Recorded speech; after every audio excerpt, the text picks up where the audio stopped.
Wir sind heute hier zum Thema Lehrveranstaltungsplanung mit dem didaktischen Dreiklang. Das ist, habe ich inzwischen festgestellt, auch bekannt unter didaktischer Dreischritt. Also falls Sie dazu mal recherchieren, finden Sie dazu eher was. Und dabei handelt es sich um ein relativ einfaches Modell für eben die Gestaltung von konkreten Lehrveranstaltungen. Im ersten Schritt ist man ja oft mit, was steht eigentlich in der Modulbeschreibung, wie ist meine Lehrveranstaltung im Curriculum verankert, was sind eigentlich für Lernergebnisse zu erreichen, und dann steht man irgendwann vor, okay, erste Stunde, wie fange ich an? Und da setzt dann sozusagen der didaktische Dreiklang einmal an. Und das ist einmal geklaut aus dem Buch Hochschuldidaktik in der Praxis, Lehrveranstaltungen planen, ein Workbook von UTB, was wir über die SUB ja auch beziehen können. Und das kann ich sehr ans Herz legen. Das ist ein sehr praktisches Buch, was einen durch die Veranstaltungsplanung Schritt für Schritt durchleitet. Und ein Schritt davon ist dann eben der Dreiklang der Veranstaltungsplanung.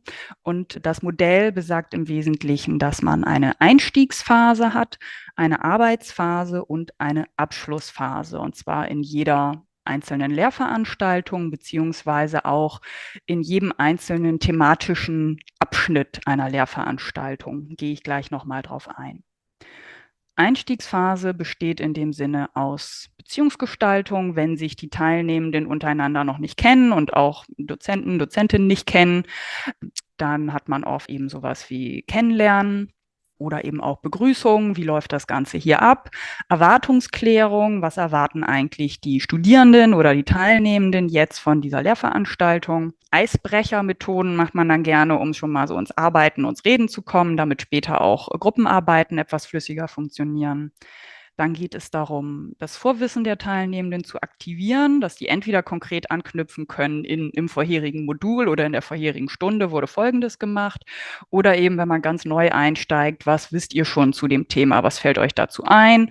Wo könnte das für wichtig sein, dass man schon mal in den Köpfen sozusagen auf das Thema herleiten kann? Und natürlich die Lernergebnisse transparent zu machen. Wo wollen wir jetzt insgesamt mit dem Modul und heute in dieser Stunde oder in diesem Workshop jetzt eigentlich hin? Dann leitet man daraus so mehr oder minder fließend in die Arbeitsphase über. Das ist dann eben Vermittlung, Erarbeitung von neuen Inhalten, interaktiver Austausch und Lenkung von Lernprozessen. Das ist an die man meistens denkt, wenn man jetzt mit Lehrveranstaltungsplanung anfängt. Und am Ende bietet es sich immer an, ein Thema nochmal sozusagen abzuschließen, zum Beispiel mit einer Zusammenfassung. Die muss auch nicht vom Dozenten oder Dozentin selber kommen, das können auch gern die Studierenden machen. Aber eben einmal, wir haben jetzt heute Folgendes getan, Folgendes haben wir erarbeitet, Folgendes war unser Thema.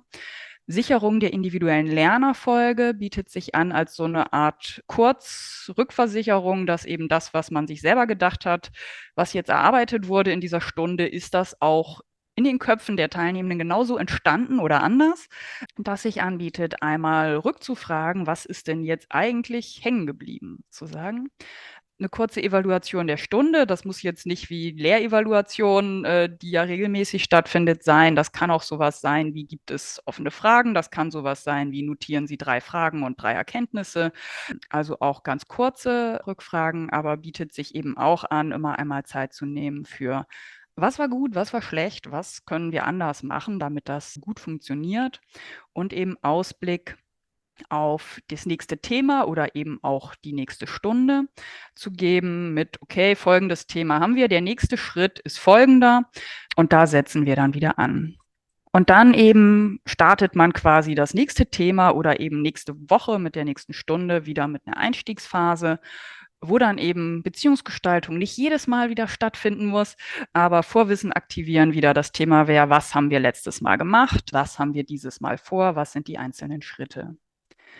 Man neigt dazu, sich sehr auf die Arbeitsphase zu konzentrieren. Ne, geht ja um Inhalte arbeiten, wie arbeiten wir gut zusammen. Man hat sich im Voraus oft Gedanken gemacht, welche Methoden man anwenden möchte, wie eben Lernergebnisse erreicht werden, und vergisst oft so ein bisschen das Vorgeplänkel, also sozusagen die Einstiegsphase, das Ganze gut zu verorten. und eben allen begreiflich zu machen, wo man hin möchte. Und die Abschlussphase fällt oft auch gerne so dann Zeitverschiebungen zum Opfer, dass am Ende es doch ein bisschen knapp wird mit der geplanten Zeit und das dann oft hinten runterfällt. Es macht aber eben auch da sehr viel Sinn, diese Schritte, was haben wir heute gemacht? Ist das auch bei allen angekommen oder sind wir tatsächlich noch auf verschiedenen Seiten unterwegs? Und eben wie arbeiten wir gut zusammen? Und wie geht es als nächstes weiter, diese Schritte nicht zu vergessen? Deshalb ist das ein an sich ganz simples Modell, was einem aber eben nochmal ein paar Schritte an die Hand gibt, wie vor allem eben auch Einstieg gut gelingt und wie man so ein Thema immer nochmal rund machen kann. Um das ein bisschen konkreter zu machen, habe ich einmal ein Beispiel für einen Veranstaltungsplan. Das ist jetzt einmal mit Thema Sozialform, also sind wir in Kleingruppen, sind wir im Gesamtplenum, der Methode und was jetzt mit den Teilnehmenden gemacht wird oder was die Teilnehmenden tun sollen und was für Material brauche ich als Dozentin dafür. Das kann natürlich jeder anpassen, wie man das gut findet. Und es ist einmal ein Beispielplan jetzt für die Einstiegsphase, sozusagen, wie man sowas dann aufschreiben kann.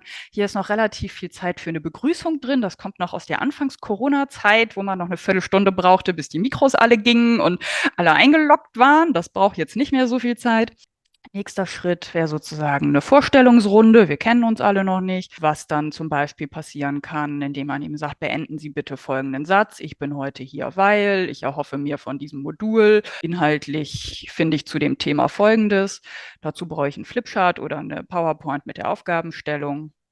Nächster Schritt wäre Agenda, also was haben wir heute vor und Lernziele einmal zu erläutern. Dazu brauche ich eine PowerPoint.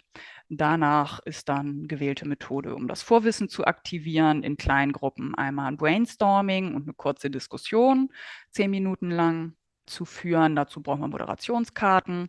Und im nächsten Schritt sind wir immer noch bei Vorwissen aktivieren, aber sammeln die Ergebnisse einmal im Plenum, wo wir dann Karten anpinnen und clustern. Jetzt ein Beispiel einmal für eine Einstiegsphase, die jetzt relativ lang ist mit 45 Minuten, was jetzt aber auch dran liegt, weil eben die Begrüßung noch sehr viel Zeit gekriegt hat und die Vorstellungsrunde nicht jedes Mal wieder erfolgen muss, sondern es oft reicht, wenn man die ein- oder zweimal macht. So Eisbrecherübungen machen oft trotzdem Sinn. Und daher ist das durchaus sehr flexibel, wie viel Zeit man dem Ganzen einräumen möchte. Finde ich aber auch für den Dozenten, die Dozentin selber zum Starten von, wie steige ich jetzt eigentlich ein in so ein Thema, finde ich mit Einstiegsphase ein sehr gutes Gedankenexperiment zum Festhalten mit, ne, okay, was muss ich eigentlich darum noch erzählen? Ist alles klar, was wir erreichen wollen? Okay, wie kann ich ein bisschen nochmal anknüpfen an Vorwissen und daraus dann überleiten ins Thema? Sowohl für die Teilnehmenden als auch für Dozentin, Dozent eben eine ganz gute, wie kann ich in so eine Stunde reingehen? Genau, das jetzt einmal Beispiel für Veranstaltungsplan für die Einstiegsphase. Und ich habe dazu, jetzt müssten Sie einmal sehen, eine Word-Vorlage, die ist jetzt nicht hübsch. Ich mache es mal ein bisschen größer. Und habe dazu hier eben auch einmal stehen, was Sie eben gesehen haben. Das ist sozusagen die Einstiegsphase. Das ist so eine Vorlage für einen Veranstaltungsplan, die ich auch mit der PowerPoint dann zur Verfügung stelle und die Sie bei Bedarf sich gerne greifen können, um damit zu arbeiten. Ich habe hier nochmal Einstiegsphase und was die einzelnen Phasen einer Einstiegsphase sind und eben ein paar Beispiele geschrieben. Dasselbe nochmal für, wie die Arbeitsphase aussehen kann. Da sind wir meistens schon vertrauter mit, dass eben Inhalte erarbeiten durch Kleingruppen, die sich in einem Gruppenpuzzle zu verschiedenen Textabschnitten gegenseitig die Inhalte darlegen. Dann, dass man offene Fragen im Plenum klärt. Dann, dass durchaus eben auch Vortrag durch Dozenten in dem Fall stattfindet und so weiter und so fort. Und am Ende sozusagen einmal ein paar Beispiele für eine Abschlussphase, Sicherung individueller Lernerfolg, Evaluation, Ausblick.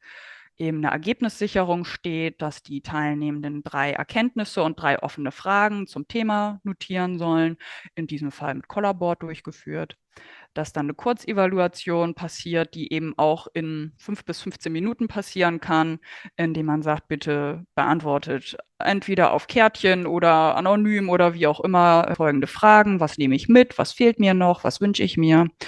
Und eben kurz Ausblick auf, was sind Inhalte des nächsten Termins als Beispiel für eine mögliche Abschlussphase, an dem man sich ein bisschen entlanghangeln kann und diesen Plan als Vorlage nehmen kann, um eben eigene Lehrveranstaltung dann entsprechend aufzubauen mit ein paar Tipps dazu und eben auch Abschlussphase mitzudenken und beim nächsten Mal Einstiegsphase wieder mitzudenken, um die Themen dann eben auch gut einzubetten und dann eben in der Inhaltsphase, in der Arbeitsphase dann gut darin arbeiten zu können. Das, wie gesagt, gibt es mit der Präsentation an der Hochschule in Aulis und an der Uni dann in StudIP und so weiter zur Verfügung. Ob man das jetzt immer so ausführlich schreiben will oder nicht, oder ob man auch ein anderes Format dafür nutzen will, hängt jetzt auch sehr davon ab, wie man arbeitet. Ich persönlich mache es immer lieber gerne sehr ausführlich.